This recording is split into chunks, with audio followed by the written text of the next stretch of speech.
Hi friends, నమస్తే. నేను మీ జవాది వెంకటేశ్వర బాబు, కొత్తగూడెం. ఎలా ఉన్నారు? నేను బాగున్నాను. మరి ఇవాళ మీతో ఒక కొత్త విషయం మాట్లాడడానికి మీ ముందుకు వచ్చాను.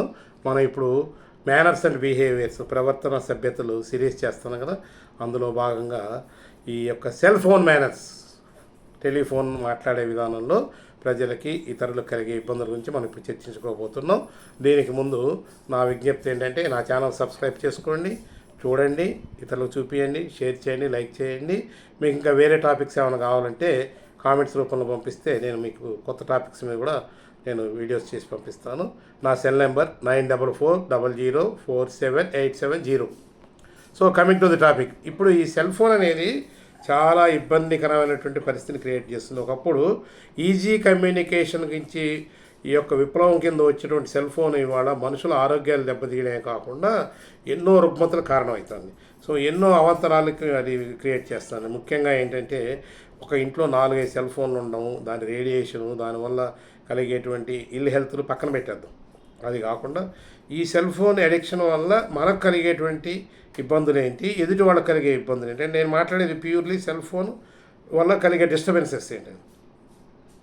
సెల్ ఫోన్ ఏంటంటే రెండు రకాలు. ఒకటి ఏంటంటే ఆఫీస్ సెల్ ఫోన్ అయితే అఫీషియల్ మ్యాటర్స్ మాట్లాడుకోవడానికి, పర్సనల్ సెల్ ఫోన్లు అయితే ప్రైవసీగా మాట్లాడుకోవడానికి, అమ్మ నాయనతోటో, అక్క బంధువులతో, స్నేహితులతో మాట్లాడుకోవడానికే కదా. మనం ఏం చేస్తామంటే మొత్తం భారతదేశంలో ఉన్న ప్రపంచ విషయాలన్నీ కూడా సెల్ ఫోన్తో మాట్లాడతాం. ఏం అవసరం అండి, మాట్లాడుకోండి. మీ బెడ్రూమ్లోనూ మాట్లాడుకోండి, లేకపోతే మీ లివింగ్ రూమ్లో మాట్లాడుకోండి, నో అబ్జెక్షన్.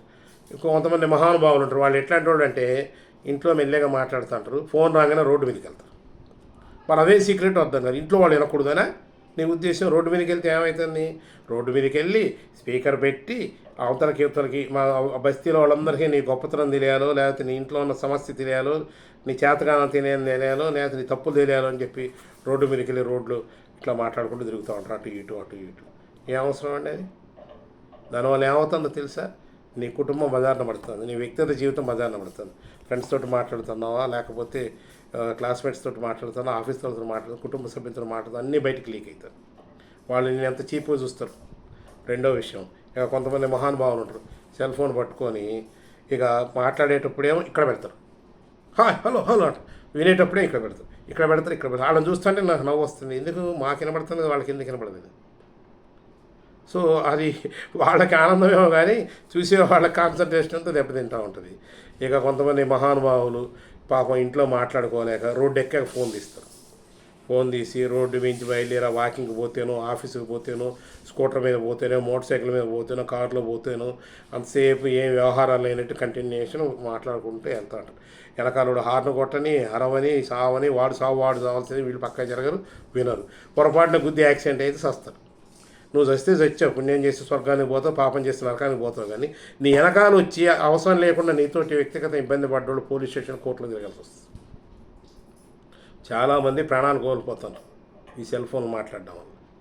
ఏ అవసరం అండి, రోడ్డు మీద మాట్లాడాల్సిన అవసరం ఏంటి? ఇంకా కొంతమంది చూస్తాం, మా చిన్నప్పుడు కోడికి కుక్కెర రోగం వచ్చిందని చెప్పి అనేవాళ్ళు. ఇట్లా పెట్టేవాళ్ళు, ఇట్లా పెట్టుకొని ఇట్లా ఇట్లా ఇట్లా ఇట్లా కోడి ఏమంటే కుక్కర్ రోగం ఇట్లా గిరగిరగా తిరుగుతుంది అని చుట్టూ. అట్లానే వీళ్ళు కూడా ఇట్లా గిరగిరగా తిరుగుతూ ఉంటారు.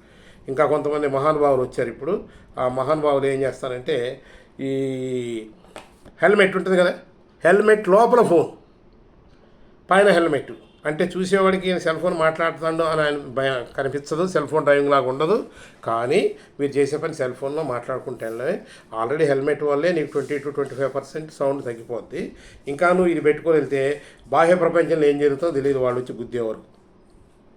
అది ఎవరికి ప్రమాదం అండి? మీకే ప్రమాదం అండి. మీ జీవితాన్ని మీరు పణంగా పెడతా ఉన్న సంగతి మీరు మర్చిపోతాము. ఇంకా కొంతమంది గొప్ప గొప్ప వ్యక్తులు ఉంటారు. వాళ్ళు బస్సు ఎక్కాక, రైలు ఎక్కాక గట్టిగా మాట్లాడుతూ కుటుంబ వ్యవహారాలు, వాళ్ళ గొప్పతనాలు అందరికి వినబడాలని అక్కడ ప్రదర్శన చేస్తారు. ఇంకా కొంతమంది ఉంటారు దౌర్భాగ్యులని అనాలి, మహానుభావులుగా. ఆడు బస్సు ఎక్కాక, ట్రైన్ ఎక్కాక అప్పుడు గుర్తొస్తుంది వాడికి సంగీతం. మనకు అర్థం కాని భాషలో పెడతారు. ఆ తమిళ సంగీతం పాటలో, లేకపోతే హిందీ పాటలో పెట్టి వాల్యూమ్ పెట్టి వాడికి అర్థమవుతుంది, ఎంజాయ్ చేస్తే పక్కన వాడికి అర్థం కాదు, వాడు డిస్టర్బ్ అవుతూ అంటాడు. It's a public travel place అండి. బస్సు కానీ ట్రైన్ కానీ మన ఓన్ ప్రాపర్టీ కాదు. If you want to do like that, you have to go by car and you have to enjoy your music. తర్వాత ఇక ఫోన్ తీసుకొని, ఫోన్ ఇట్లా పెట్టుకొని మొత్తం ఆఫీసు సమాచారం అంతా ఫోన్లోనే మాట్లాడుతూ ఆఫీస్లో బాస్ ఇట్లా అన్నాడు, కలీగ్ ఇట్లా అన్నాడు, ఆఫీస్లో సీక్రెట్లన్నీ ఆ బస్సులో కూర్చోను, ట్రైన్లో కూర్చోను, అందరికీ ఏమంటే పక్క ఆఫీసులతో మాట్లాడతాను. అది పద్ధతేనా?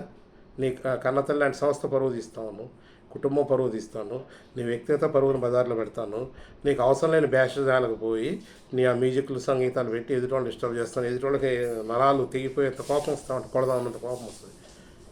కొన్ని సందర్భాల్లో ఈ ఫోన్ల మీద గొడవలు కూడా అయినాయి.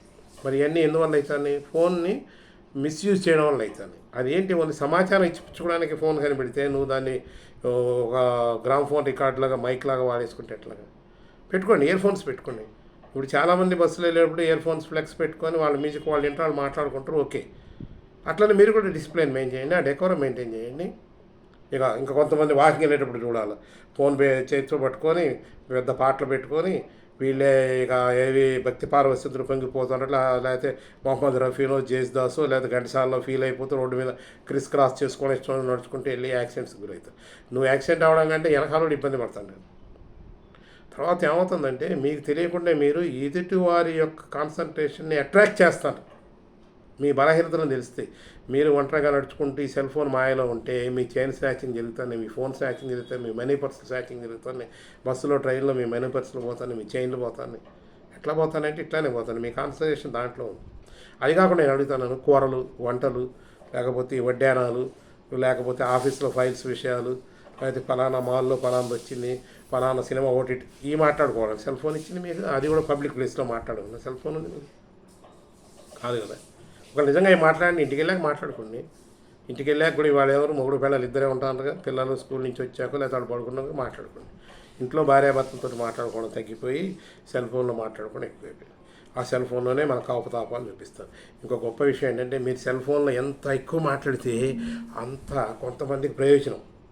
సో మీకు రేడియేషన్ గురే క్యాన్సర్ రావడం కానీ సైకలాజికల్ ప్రాబ్లమ్స్ కానీ వస్తే చాలామంది సంతోషపడతానండి. ఇవాళ అదొక మాఫియా అయిపోయింది.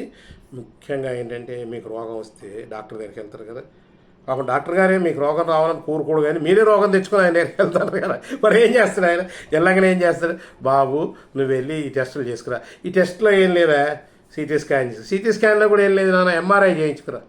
ఎంఆర్ఐ చేయించుకొని వచ్చా చెప్తాడు, అయ్యా నీ మెదడులో మ్యాగ్నెటిక్ ఫీల్డ్స్ దెబ్బతిన్నాయి, నీ మెదడు దెబ్బతింటుంది అంటాడు. లేదనుకో నీకు క్యాన్సర్ వచ్చే లక్షణాలు ఉన్నాయి, క్యాన్సర్ వస్తుంది అంటే నువ్వు కొలాప్స్, కోట్లు ఖర్చు పెట్టినా నీకు వైద్యంతో తగ్గదు. కానీ ఎవరెవరు బాగుపడతారు? డాక్టర్లు బాగుపడతాడు, అంటే సెల్ ఫోన్ కంపెనీ వాడు ఫస్ట్ బాగుపడతాడు, నెట్వర్క్ ఇచ్చేవాడు బాగుపడతాడు, రెండు వాళ్ళ తర్వాత పాపం డాక్టర్లు అనడానికి వెళ్ళి నువ్వు తప్పు చేసి వెళ్తేనే డాక్టర్ గారు, తర్వాత మెడికల్ షాప్ వాళ్ళు, ల్యాబ్ వాళ్ళు, స్కానింగ్ సెంటర్లు, తర్వాత ఎంఆర్ఐ సెంటర్లు, తర్వాత వీటిని ప్రొడ్యూస్ చేసేవాళ్ళు, ఔషధ పరిశ్రమల వాళ్ళు, ఎంతమంది బాగుపడతారు నీ వల్ల చూసుకో. అయితే నా కోరిక ఏంటంటే నువ్వు చచ్చిపోకూడదు, ఇంకా అట్లానే పీక్కుండా పోతే నీ ఆస్తి అంతా వీళ్ళకి అయిపోయి మంచం పెట్టి లాస్ట్ స్టేజ్ కడుక్కుంది. అంత అవసరం అండి మనకి. ఇప్పుడు ఎన్ని తరాలు అయిపోయింది మానవుడు పుట్టి. మనకు తెలిసి ఇప్పుడు ఎంత 2025 అంటే 2020 సంవత్సరాలు కూడా మనిషి బతికున్నాడు కదా, బిఫోర్ క్రైస్ట్, ఆఫ్టర్ క్రైస్ట్. మనకి ఎందుకండి ఇప్పుడు ఈ సెల్ ఫోన్లు వచ్చాక అంత ఇది ప్రమాదాలు కొని తెచ్చుకుంటారు, రేడియేషన్ వల్ల రోగాలు తెచ్చుకుంటారు, ఆస్తులు పోతాయి. ఇంకా సెల్ ఫోన్ వల్ల మాయల్లో పడిపోయి ఈ ఒక పక్క ఈ ట్రాపులు, తర్వాత ఈ సైబర్ క్రైమ్లు అన్నీ కూడా ఇన్వాల్వ్ అయిపోతారు కదా మీరు. దీనివల్ల నష్టపోయేది మీరే, వేరే వాళ్ళకి ఎవరికే నష్టం కలగట్లేదు, మీకే నష్టం కలుగుతుంది. దాన్ని తెలుసుకొని సెల్ ఫోన్ ఎంత లిమిట్లో వాడాలో అంతవరకు వాడుకుంటే మీకు మేలు జరుగుతుంది, ఎదుటి వాళ్ళకి మేలు జరుగుతుంది, సమాజానికి మేలు జరుగుతుంది. దాన్ని మీరు ప్రొడక్టివిటీ కింద ఎటైనా వాడుకోండి.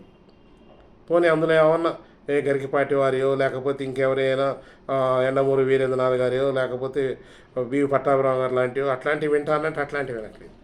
పోనీ మీ జ్ఞానాన్ని పెంచుకునేవి వింటానంటే అవి కాదు. ఏం వింటారో మాకు తెలుస్తాయి, ఎందుకంటే మేము రోడ్డు మీద వింటా అంటాం కదా, వాకింగ్ వెళ్తా అంటే ఏమేమి పెడతారో ఏంటి వింటాం. ఇంకా మీ సెల్ ఫోన్ మిస్యూజ్ అవుతుంది, మీరు ఎక్కడెక్కడ తిరుగుతుందో ట్రాక్ చేసి మొత్తం ప్రపంచానికి తెలియజేస్తాం. ఏ బార్కి వెళ్ళారు, ఏ రెస్టారెంట్కి వెళ్ళారు, ఏ కిట్టి పార్టీకి వెళ్ళారు, ఏ పబ్కి వెళ్ళారు అన్నీ కూడా రికార్డ్ అవుతాయి. మీ ఫొటోస్ ఎక్కడ లొకేషన్ తీస్తారో తెలుస్తుంది.